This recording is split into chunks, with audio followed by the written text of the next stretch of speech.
Hello, Whovians. Welcome to Doctor Who A to Z. My name is Alan. And I bring you Josh's gifts of Doctor Who reviews. And I'm Ashley.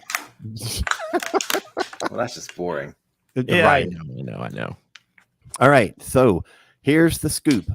We have just finished watching the season finale of Doctor Who, and we are going to be discussing it live. Normally, we record a few days afterwards, so we have time to process and organize our thoughts and all that kind of stuff. So we're going in completely raw. We don't know what each other's going to say. I don't even know that we know what we're going to say ourselves. No.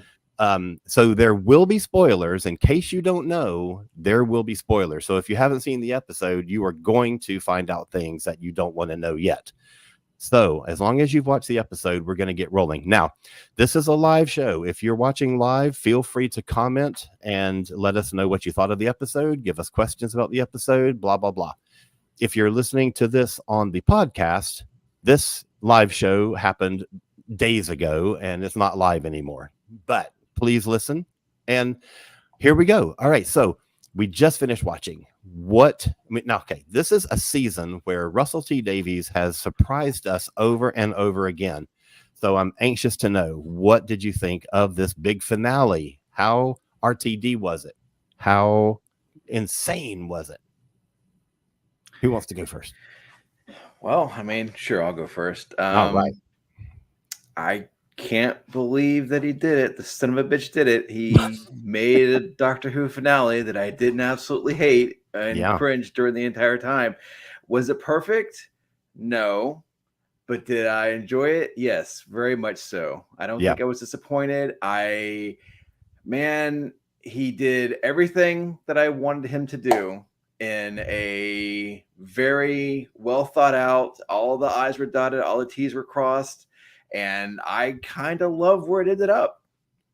That's my nutshell review, I guess. I can't believe I'm here saying it, but here I am. All right, Ashley, lay it on us. So I had a lot of fun. This is a lot of fun, just like the whole season has been. Really, I don't know if I know how to even think about this yet, and I don't think I would if we were recording this 3 days from now. There's a lot to kind of go through. I will say this is that the ending of this is very much RTD, right? I mean, he does the same thing that he's always done, but I think he does it better.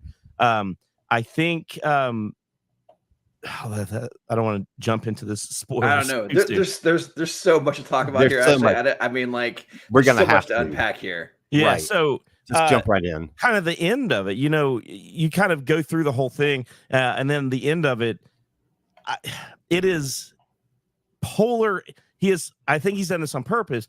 It is polar opposite of Rose leaving or not leaving with Tennant, right? It is he has spun this model that he has done so many times with the companion not being able to let go, to making the companion being like the Doctor being forced to let go in a way.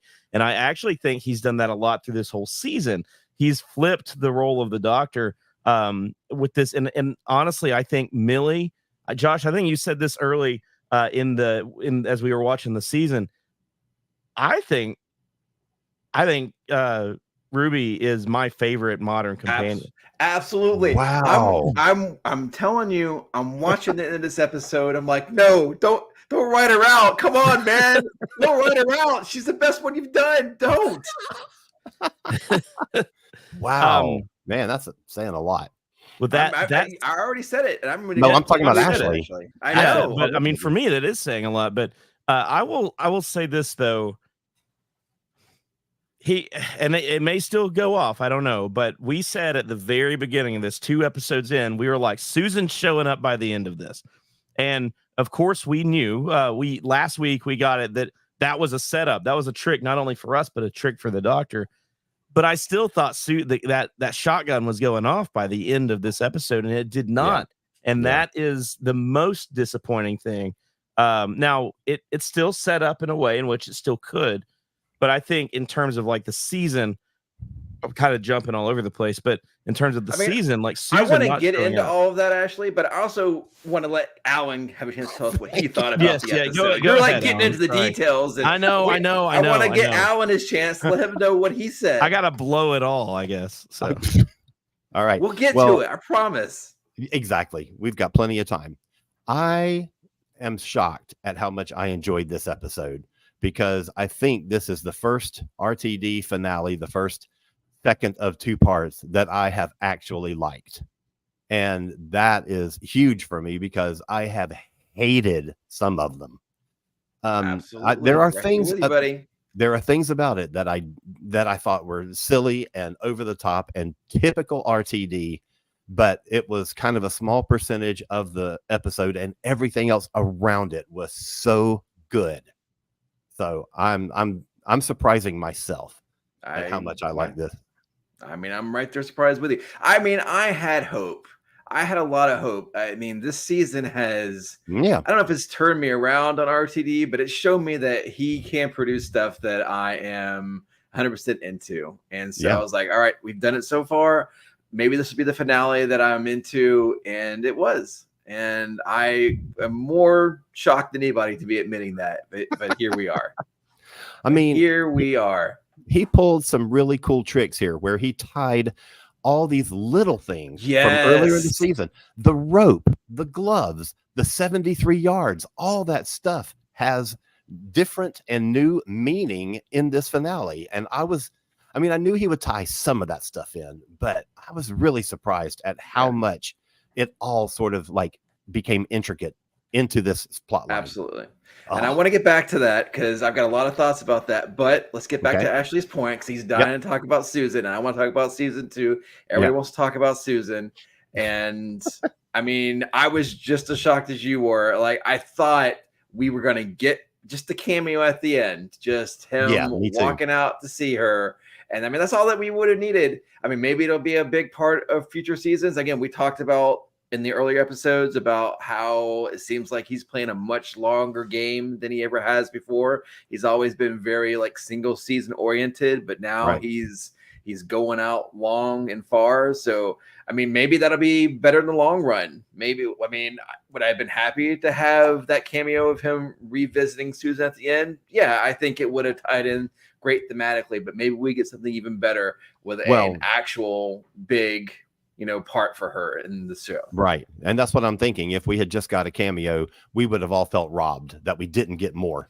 I don't know. See, I think, I mean, I don't know, what all Carol Ann is doing these days and what she's up to, but I think it almost would have worked better thematically for me just to have him walk out of that TARDIS and she's there and she sees them and there's just a look between them in exchange.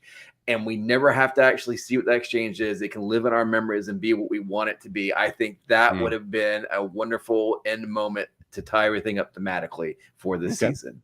Okay. All right, Ashley, run with it. Well, I've kind of already said what I was saying, but I mean, just the show's fact over. No, I mean, I think just the fact that she didn't show up. I mean, I think there's this long promise, and then, but it did pay off. I mean, the idea is that it was a trick on the doctor as much as it was us, right?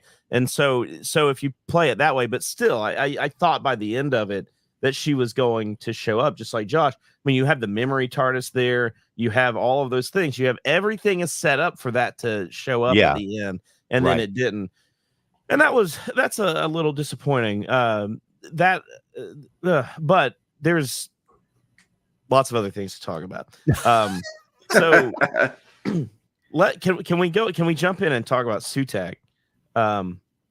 Because that's kind of where we've led off. We led off kind of last time with that big Sutak reveal, and now we kind of get what that is. And honestly, it was kind of a letdown to me. I mean, Sutak, right? I mean, this is.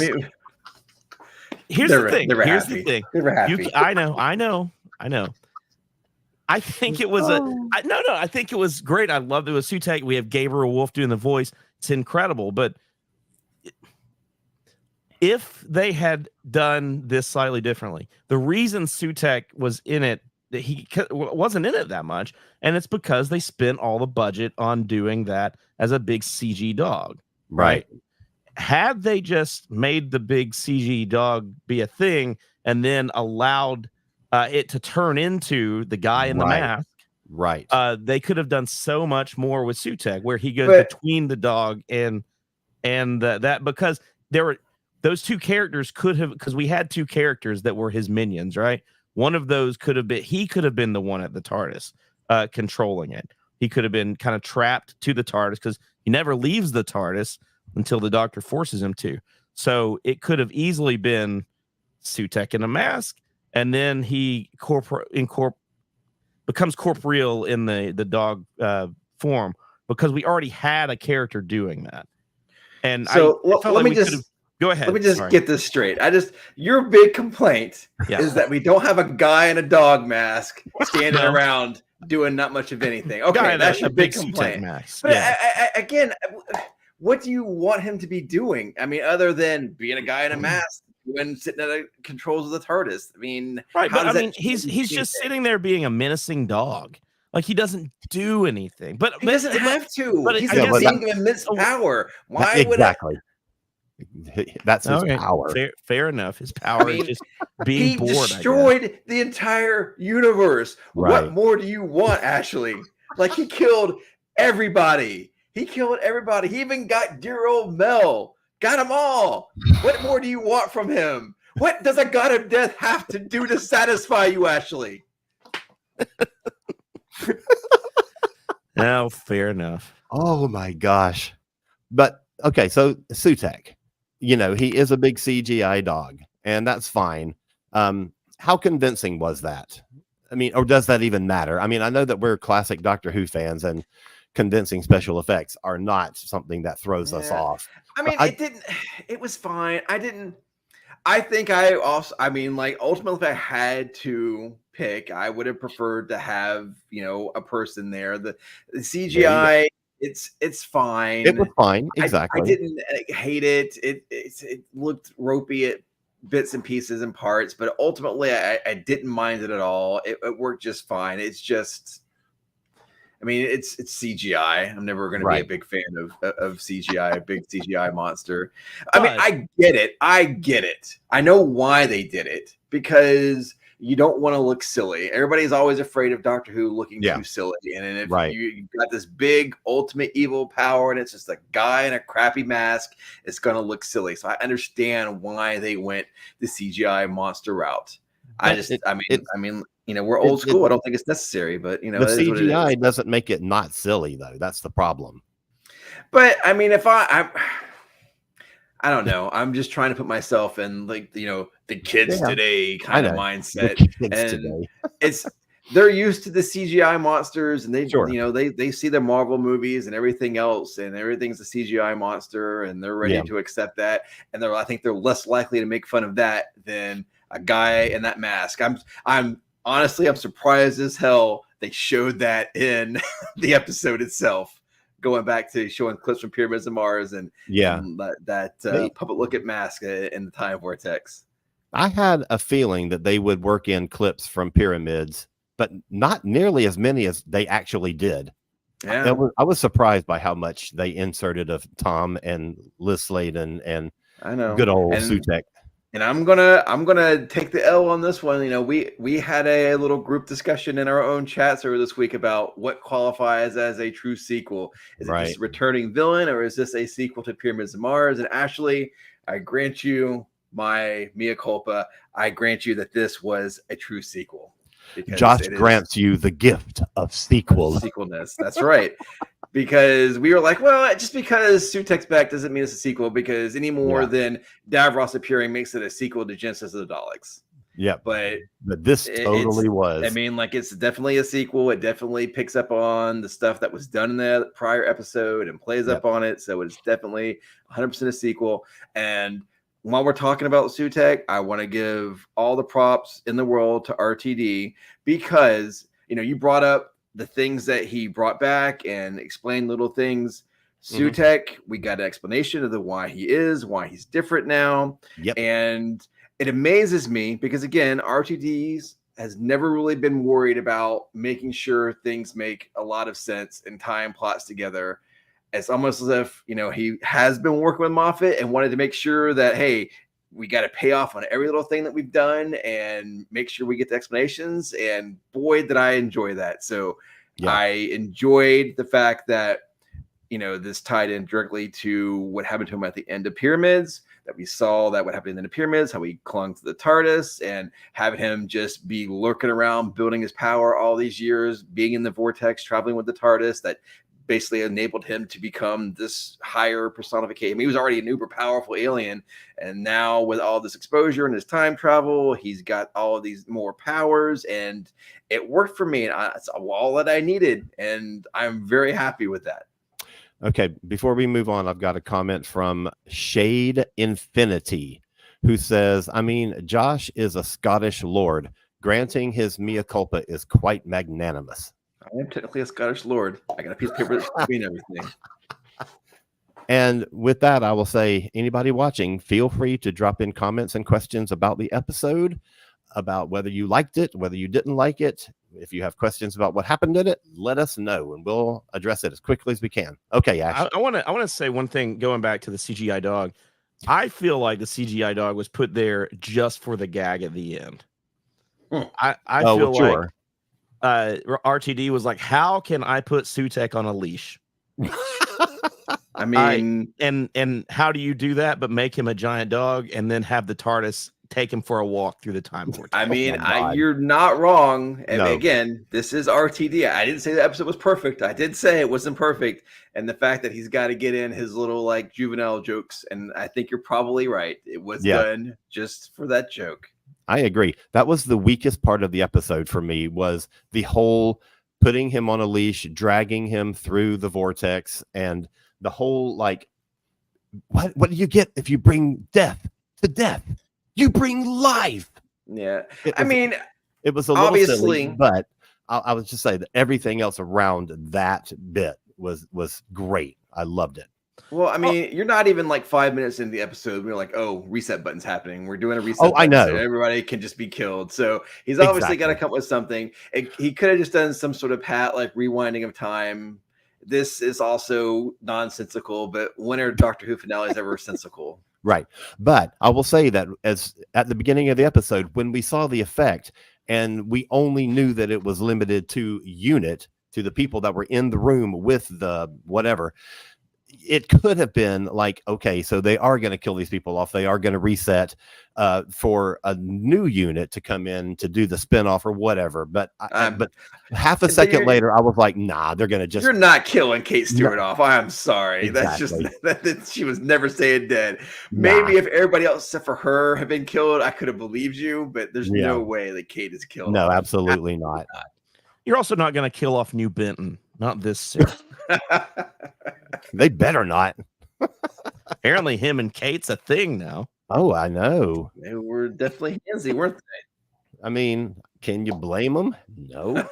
They just went through life and death together. So and look at that guy. True. Come on. So anyway, even Kate, then you saw that it happens to like Cherry and Miss Flood. And I was like, okay, come on. You are not going to get rid of Miss Flood when like you've been playing her up all season and it's just going to end that way. No. Yeah. And can I say how happy I am that we didn't also get a Miss Flood revelation jammed in this episode? That is so great to me. I mean, again, leave something for people wanting more.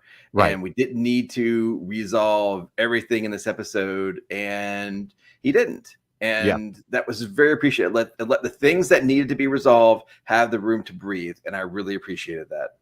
And there were a lot of scenes that they gave a lot of breathing time to. Mm-hmm. The one on the planet where the doctor is talking to that one surviving woman with the baby that has died and she doesn't even realize it. That was an amazing scene. And that was a long scene for this kind of episode. And it was so beautifully done. And so like it just had that time to live, and it just felt amazing. Another comment. There was a reference to that in that scene. There was a reference to another stranger that came through Was that Yes. what did I miss something, or is There was that There was a caravan that had come through on the search for food. But that's all that we know. yeah, I don't know. It just felt like this stranger had a lot of information the Yeah. way she was saying. I So I'm like, mean, is the reference that David Tennant came through there? Oh no. God. I don't know. Actually. Well, what I like, and all right, so this is going to lead me in a long trade. So Hang on. Let's get this one comment really quickly. Shade Infinity says death times death equals life is pure RTD, but hey, what can you do? That's right. 100%. RTD All right, math go ahead. checks out. What are you going to do? That's RTD math, pure and simple. Go ahead. Sorry. Okay, so I'm going to tie in that woman on that random planet and Ruby's mom reveal all together and get on my Last Jedi soapbox, which I know you guys know that, boy, am I one of the greatest defenders of The Last Jedi being the best Star Wars movie that has ever been made. I mean, like, it goes back, depending on how nostalgic I am. I mean, I'll put Empire up there, but that's, we're not a Star Wars show, so let's put that aside. But the best thing that The Last Jedi did is it says regular, ordinary people can do great things. You don't have to come from something special or be something extraordinary to do it. Right. And RTD paid attention to that and did it twice over in this episode. And I love that so much. I guarantee you right now, there are legions of guys out on the internet that are talking about this story sucked. Ruby's reveal was such a letdown. Like, they didn't even pay anything off. I guarantee you that is going on all across the internet right now. And they are wrong and dumb because it is beautiful to see this reveal. Number one, like, so if you look at the description of this episode on Disney Plus, it talks about how, you know, Sutek has won and deaths everywhere, but there's this one lone woman out in the middle of space who, you know, could hold the solution. You read that before you go into the episode, and you're like, oh man, maybe Susan's going to be out there and there's something special that's going to happen. But no, it is just this poor lady who is losing her mind, who has lost her child, who is, you know, able to give the doctor just bare scraps of information, is nothing special, but she's got that spoon that he can use to basically enact the rest of the plot before she dies. And the fact that it's just her and her spoon that basically saves the universe and she's nothing, nobody, I find that phenomenal. And the fact that Ruby, her mom, is just a random person that they could randomly find and it's not a big deal. I love that so much, because people are going to say, oh, well, then why is Ruby able to cost no? Why all this kind of stuff special? And the answer is, it's because Sutek was there and basically made it so. His power, because of this mystery that they all just kind of jointly created together and gave her the power. We saw the Maestro talk about it. How is he there? Why is this power? Is this one who waits? And it's because Sutek was there with the TARDIS and basically like imprinted upon that mystery of Ruby, which gave her that power. And it's not special about her mom. It's not special about Ruby. It's just the fact that Sutek thought she was special, which gave her that. And I find that brilliant.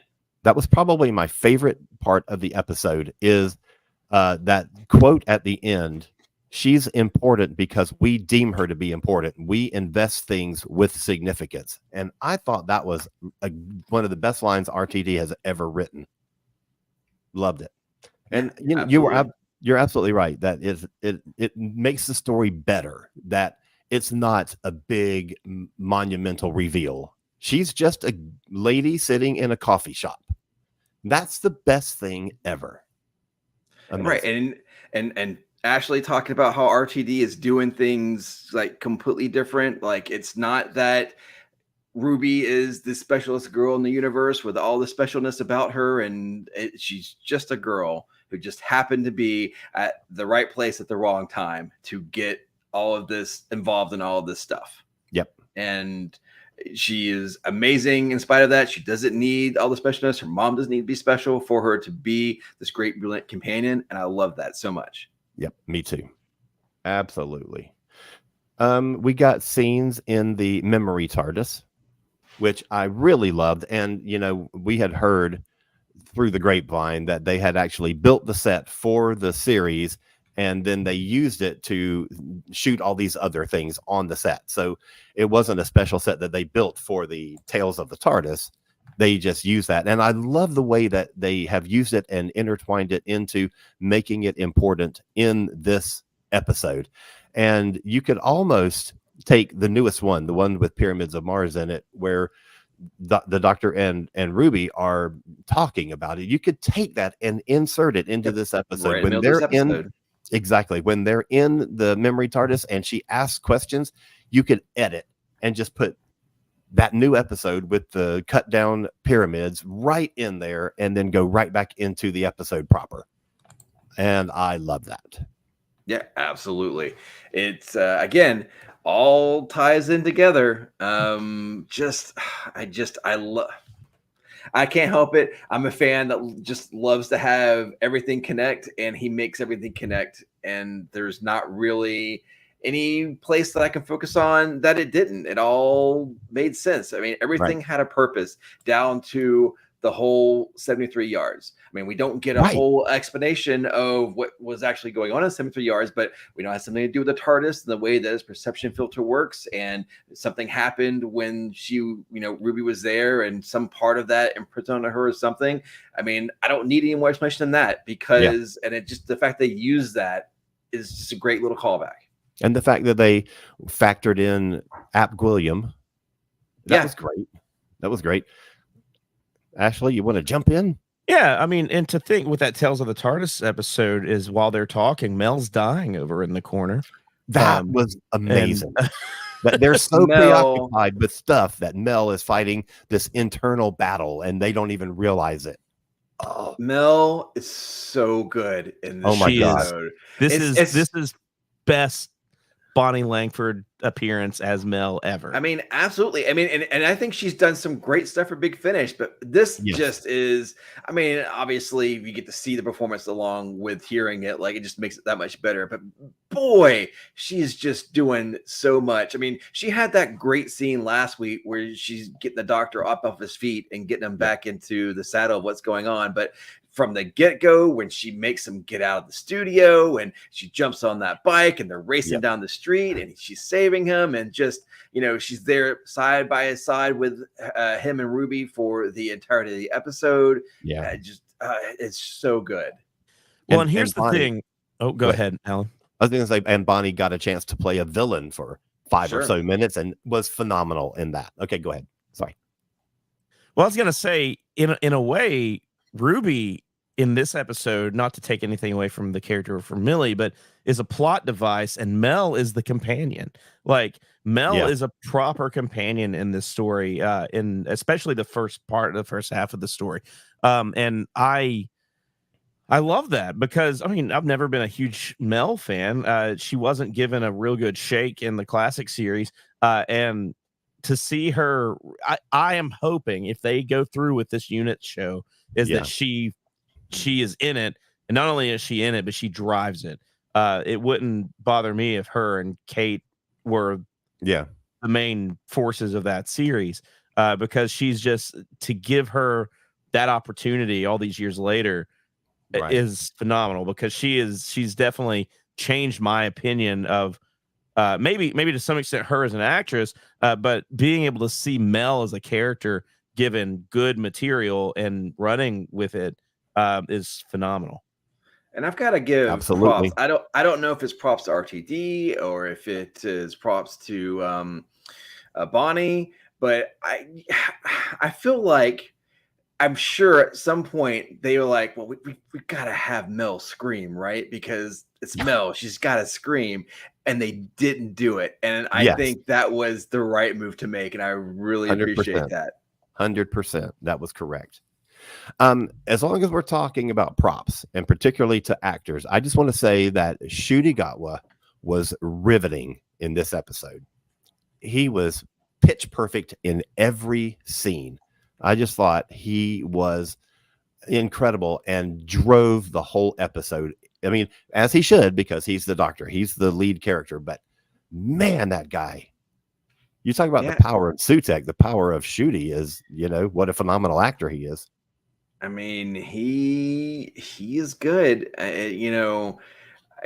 Say what you will about him being the crying doctor, because I don't think Right. we got an episode that he hasn't cried in yet, but that's fine. Like, I love the fact that he's so emotional because it makes him stand out from a lot of Yeah. other doctors, and it's a more believable emotion. It's not just Yep. moody emo emotion that we saw from some other doctors I won't necessarily name, but I love how he can flick back and forth between that exuberance and then the moodiness and the sadness and the boy, he can just I hope those tears are real, Will, because if he can just make those tears on demand, man, that just makes him just the A+ top notch actor, doesn't it? But Yeah. he just a lot of times when you're the doctor, you've got to be able to pull off being that commanding, like stand up to evil voice, as well as being like the silly nature of the doctor. And I find his ability to go back and forth between those a lot more believable than a lot of them that we have seen. His whole I am going to stop you, with the heartbeat of the last Time Lord, I am going to stop you, was an incredible theme.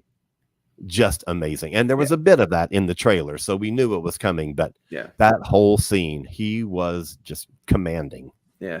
I mean, at the end where he's getting all emotional about like, no, I've got to become death myself, and all like that was silly. That's kind of coming up to the edge. That's very RTD writing, and I'm like, okay, let's pull that back a little bit, RTD. You've been doing so well.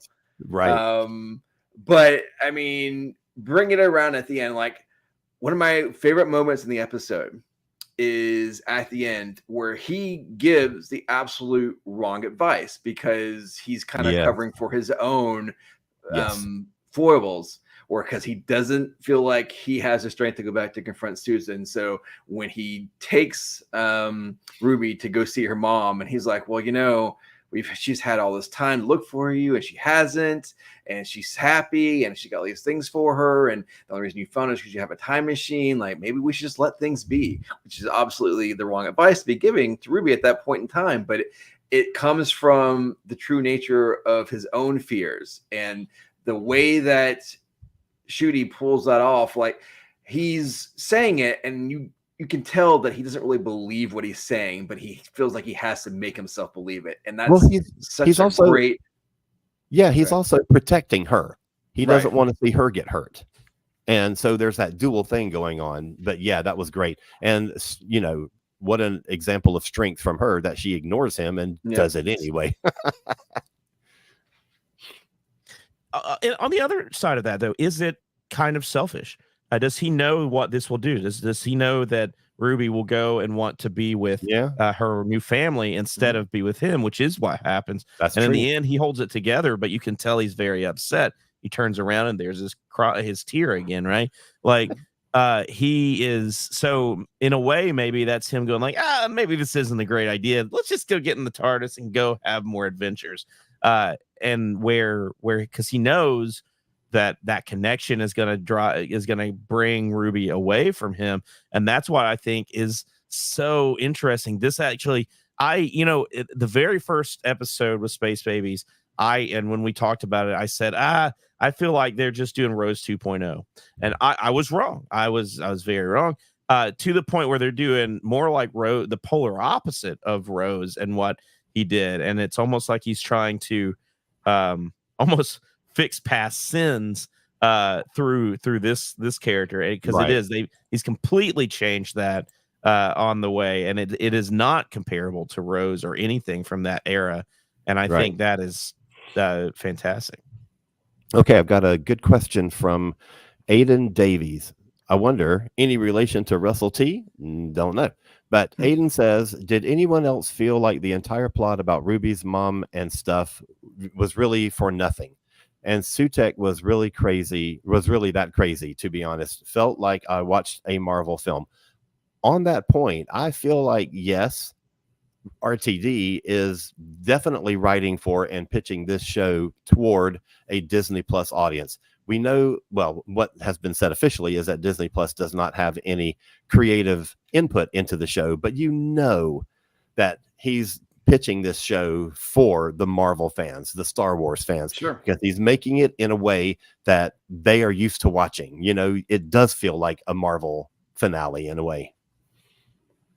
No, I mean, like, I don't disagree that the idea, if it is to be presented to kind of capture that kind of audience. I mean, I don't Yep. think that that's a wrong take to give. Do I think it has worked out better than a lot of those property shows over the last several years? Absolutely. I mean, you know, say what you will, it's a proven commodity, those types of shows, and I think reaching that kind of thing with Doctor Who was not a bad idea as long as you remain true to the spirit of Doctor Who, and I think that they have done so. More to the point, I mean, I don't think that the plot with Ruby's mother was pointless at all. I mean, again, I mean, like, whether you want to say, well, does it make sense for her to be pointing at the sign and whatnot when there's nobody around? Like, that's fine. I mean, that's kind of a valid criticism. That doesn't make a whole lot of sense. But I think the core of revealing her to be nobody special, I think, is the point and really works for me, because, again, it points out to that not everything has to be about these special people. Sometimes things just happen. People get caught up that are not special and things that are beyond their control and things that are extraordinary, and that doesn't make them any less extraordinary because of that. And I love that idea, and I think that really is what RTD is trying to say here, is that Ruby is phenomenal and special, and she doesn't have to have come from some big pal or some like great entity or somebody whose face we recognize in order to be special. And I love that. That is the heart of not only Doctor Who, but that is the heart of the Doctor from the very beginning. And that's, I'm not going to get on this tangent, but that's one of the problems that I had with the Timeless Child thing. When you remove that from who the Doctor is, that the Doctor is now this amazing space alien who was the genesis of the powers that the Time Lords have and all that kind of stuff. It's not the same as when it was just a person running around the cosmos doing good because he or she felt that was the right thing to do. Yep, just a Time Lord from Gallifrey. Just a Time Lord from Gallifrey. There you go, Ashley, just for you. Yeah. Oh my gosh. So along that line, so we talked about a little bit about the end and I bring life or I bring death or whatever. What do we? Last week, I made the comment. I'm like, do we think we're setting the Doctor up to be a god? Do you think that part is setting up where the Doctor is taking on the role of being a god of life, as opposed to the god of death? Maybe not a god in the sense of all power, but the god in kind of in terms of a pantheon or a mythical god in that respect, because it doesn't not do that in this. It does kind of lean into that. You know, I when that scene happened and he was presenting himself as like a god of life, that's where my mind went to, because you brought it up. I was like, well, I mean, they could be going that direction. I'd like to choose, at least until it gets revealed, that, you know, the 7th Doctor was Times champion and the 8th Doctor became Life's champion in my precious spin-off novels. And so this is just an extension of him being Life's champion. So. Agreed. And I feel like the whole scene was the Doctor talking to Sutekh on Sutekh's level. This is him saying, this is what I'm going to do in a way that Sutekh relates to, you know? So I don't think he was assuming the role of a god.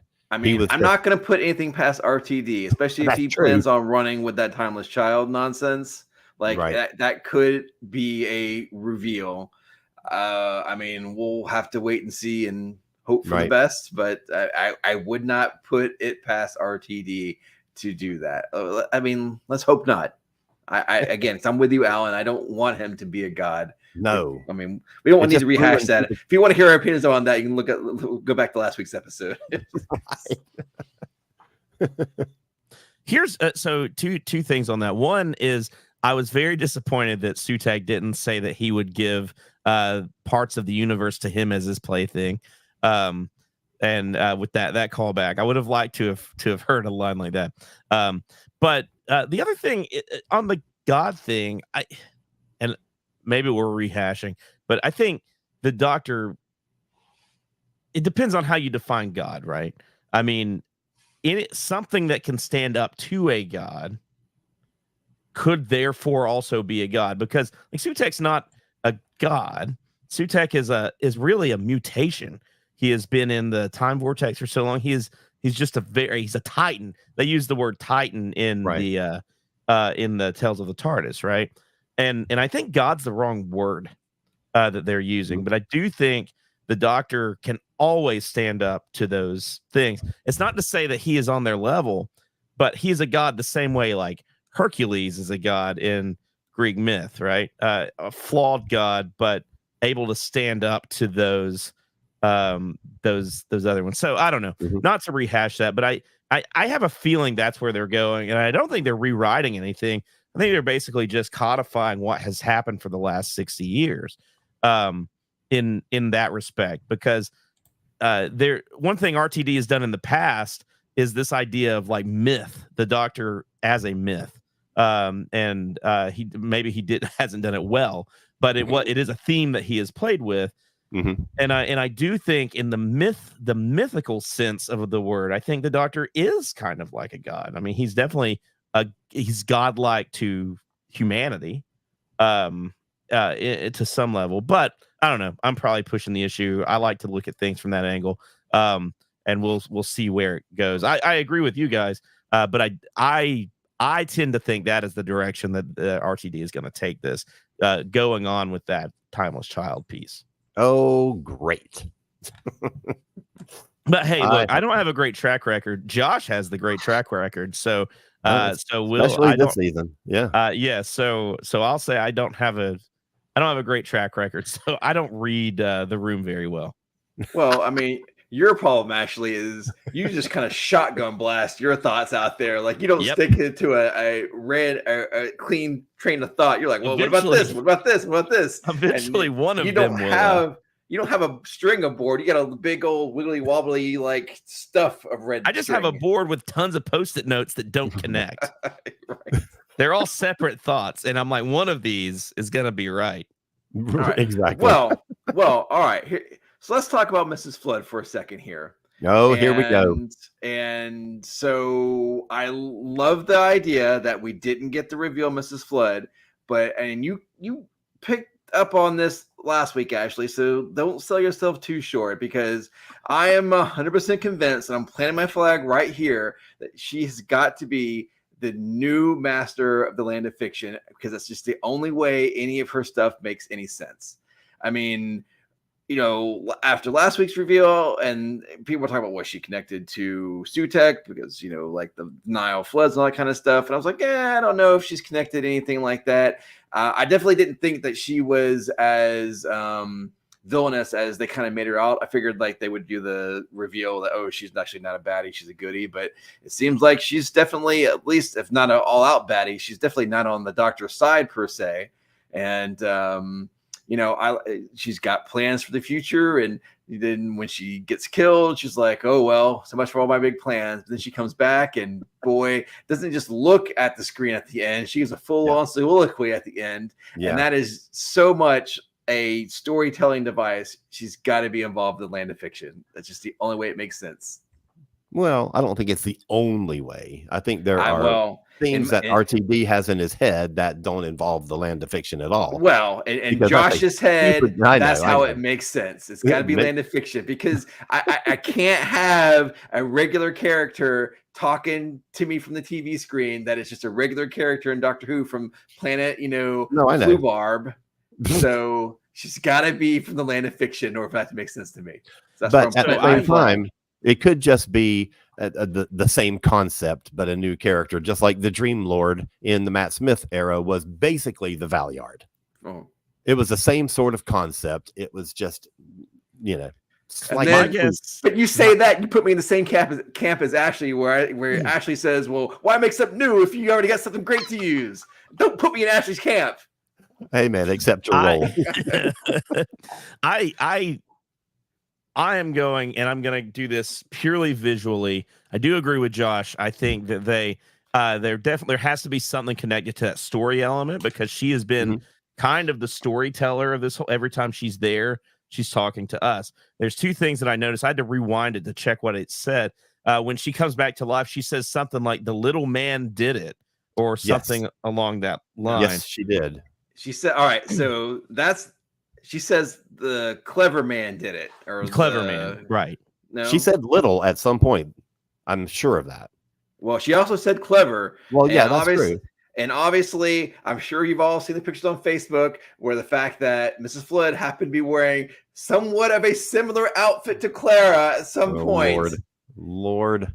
I'm telling you, like, it's like RTD is like just reaching out into the generic like craziness of the internet and is plucking it and putting it on TV before it can even be ascribed. Right. And we do know that the next episode is written by Moffat. And who introduced Clara? Moffat. It's not Clara. I'm sorry, guys. If you think it's Clara, no, it's not Clara. No. So there are two things that I based solely on appearance. Like, to me, it's the White Guardian, right? I mean, you put her all in white, you set her up to be this godlike character.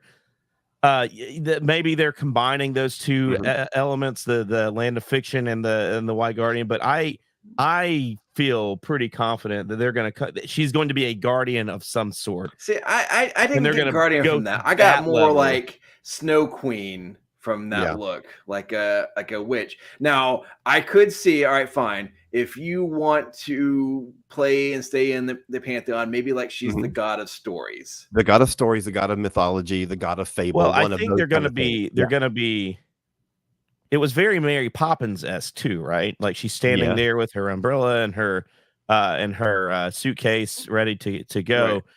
And you're right, White Queen, but all white. And that white can't be, I don't think that was just like, put her in something white. Like, I think that was intentional, right? I mean, because we all know what it means.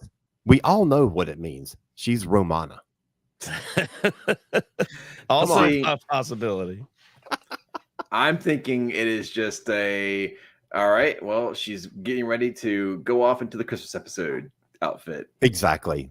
I think that too. So well, this brings up, we talked about Moffat doing the Christmas episode. Moffat did earlier. You said earlier, Josh, that you feel like he's way closer to a Moffat kind of thing than he's been in the past. I feel certain that Moffat is ghostwriting these with him to some extent. I think he's at least being like, what do you think about this? And Moffat's giving him notes. I think ghostwriting is a little bit too far, but I think you might be right. Like at least bouncing ideas off. Bouncing ideas off. And not just Moffat. I'm sure he's bouncing ideas off Chibnall too. You know, God bless. I think maybe they're outlining together. I don't know the ghostwriting, but I think that especially Moffat, since we know Moffat is writing a big tentpole episode, that they're plotting this thing to get to a place where they want it to go. I think so. Right. And I think, well, he's probably like a consultant or something, right? But I think Moffat has his hands in some way in the writing, even if it is just bouncing ideas off as friendly contributors or whatever. All right, so we've got 10 minutes, so let's just give it a rating, shall we? Oh Lord, I know. Now, ever.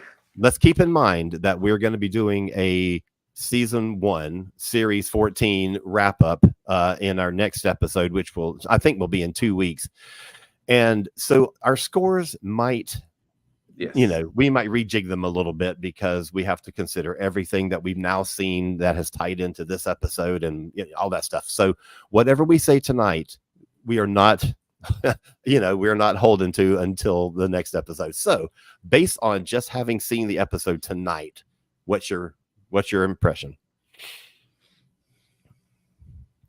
I'll jump in and go. one thing that I didn't say when I was talking about this, I did think that the beginning of this episode was paced a little slow. It took a little bit of time. Now, it was great. Every bit of it was great, but it was paced in a way where I was even questioning. I'm like, oh, where is this going? But I think that was intentional, and I don't think that's necessarily a negative to this. Yeah. And I think when paired with this episode and last week's episode, this episode is fantastic. I said last time, if I had rated that episode right out of the gate, it would have been a 10. And I think I pulled it back to like an 8 or an 8.5. Oh man, this episode, when paired with last week's episode, I think this episode sits at least at a 9 in terms of for the season, and in terms of for where things are. I think it's a great episode. If not a 10, I don't know. In terms of the season, it is the closest to perfect of an episode paired with last week's. I'm kind of pairing them together. Yeah, we got it. Yeah. Let's do a 9.5. Wow. So before Josh goes and does his rating, I just want to say, when you're talking about the pacing at the beginning of the episode, the flip side of that is that we got an old school classic Doctor Who cliffhanger recap, and it was the shortest recap we have ever had in the history of Doctor Who, and I thought that was hilarious. That's true too. I did notice that as well. So, Joshy. All right, so I think last week I gave part 1 a 7.5, and I think I'm gonna bump them up collectively. I'm gonna have to do some real rejiggering of my episodes. I mean, I really liked it a lot. I think it was better than average. I don't know if I liked them as much as the episodes that I absolutely loved. Man, I don't know. I think I'm going to come in at an 8. I'm going to come in at an 8 for both episodes, for the story as a whole. I just maybe even more. I don't know. I need to do some more thinking on it. This episode, while not being perfect, and it's got a little minor things that might stand out. I love what it has to say. I love what it did. I love the way that it uses characters. And I mean, anything that lets me come out here and say this is doing what The Last Jedi did is going to get 6 thumbs up for me in my book. So I'm going with an 8 right now, possibly more later. I don't know. We'll see. All right. I thought this was a really strong episode. It was a lot of fun. It had a lot of meaning to it as well. There was some silly bits, towards 2/3 down the road, but everything around it was so good. And I just thought this was just an incredible episode. So I'm just going to give it a 9. Coming in strong with a 9. All right. But we'll see how that shakes out 2 weeks from now when we do our series 14 wrap up. All right, Josh, do you have anything to tell people about in Josh's spinoff media corner? I mean, this is kind of hard. I mean, it's kind of hard to just throw it up. So instead of doing something about the episode, what I want to do is prepare people for what's coming, because again, I'm going all in on this Land of Fiction idea. So I'm going to say people need to go watch The Mind Robber, and then what they need to do is track down a book called Head Games by Steve Lyons. It's a Virgin New Adventure. You can find it in secondhand shops all around the place for not very much money, or if you know the right place to go on the internet, you can find it on the internet somewhere. And it is a story about what happens when a new master of the Land of Fiction is picked. And then they decide that, they need to have adventures with a doctor and come up with their own doctor that they created in the land, and what happens when they escape the Land of Fiction and the real doctor has to confront them. And to make it even more of a connection, it features Mel. Oh, sweet. All right. Well, thank you all for watching, and thanks for the people who commented. We really appreciate it. This episode will be going out as our regular podcast episode later this week, so people who did not watch the live stream will have a chance to hear it. And then we'll be back 2 weeks after that with our season 1/series 14 wrap up. So everybody take care, and we'll see you around the vortex. Be seeing you. We'll see you soon. We'll see you soon, Tech. Soon, Tech.